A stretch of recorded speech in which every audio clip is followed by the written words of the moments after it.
Hello guys, good evening. Today होनथ'ला जाला नै खुवा नुजोबबाय ब्लग भिडिअ लानो लासिं सिंसो केमेरायानो मैगं लायनो थांनो नागिरदों आरोना जों दायो ओमफ्राय मा होनबावनोसै जेबो होनबाबो खुगायानो रावानो ओंखारला होननायसो जाबाय नायलांबाय था आरोना होननायसो ओमफ्राय सासे लाजिदों खिथाथ'ला आङो उनाव सोर मानसि फैगौ ओइ नै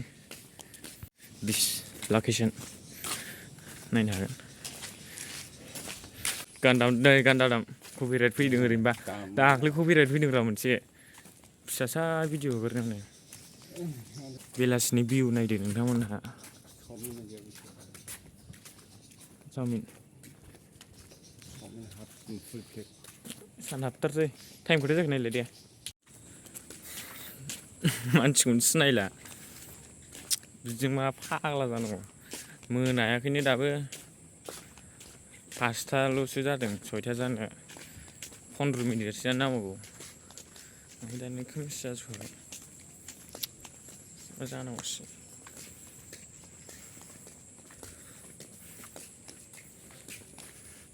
गस्लायानो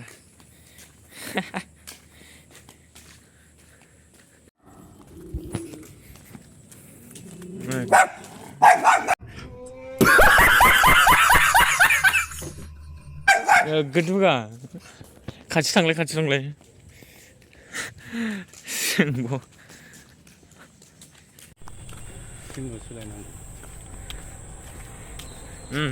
लाइटआ बिदि फैनो हाबांगौलै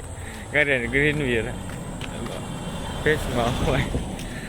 थांलायबायसो गारिया नै लाइट नुदोंमोन जा मोजां खोमसिखा ओमफ्राय दायो ओमफ्राय नोंथांमोना नायलांबाय था आरोना मा मैगं मोनो लायनो थांनोमोन थांगासिनो मेन हाइरं मोनसै फाइनालि है बिशाल मोनसै बिशाल नुनोसै नै बेखौ मा अफिस ना माबासोना बियो नालाय वान एक्सन दाहा नुबाय आसरितसो अफारफोर खिथालायनोसै नामा दुर्गा फुजानि एसे भाइरेल जानायनि मेरला ट्रिप लाखाबाय आं ओइ गारिया दा मोजांहालै मालानि समाव नुगोन आदै बेखौ जाहोलांदोलाय बेखौ जाहोदोरा दे जानुवारियाव दाथ' सोंनाय जाबाय फुजा जादों नै रायजोफोर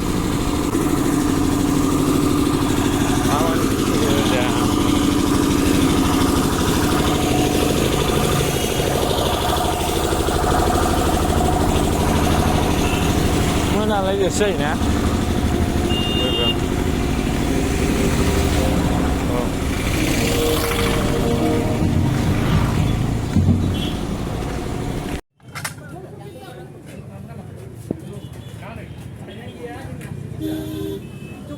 थ' फाइनालि गाइस नै दायो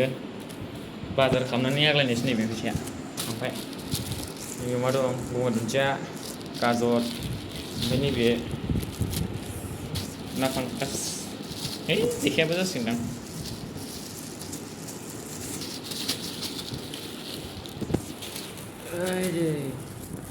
आराम जानोसैलाय है खुलिबावनांगौसो ओमफ्राय बेयावबो मा मैगं दं जाखो बानलु दङ नै थाइबेंस दङ माने बेखौ मा होनोथाय नैबेखौ मा होनो बेनि नामखौ बावबाय थायो आं गारियाबो सालायोमोन दावराव थांबाय थायो फोरला दङ ओमफ्राय पटल अनेक रोखोम मैगं दं थ' दायो रुमाव सफैफिनबाय आरोना लोगोफोर भिडिअआ बेखिनियानोमोन आरोना बारा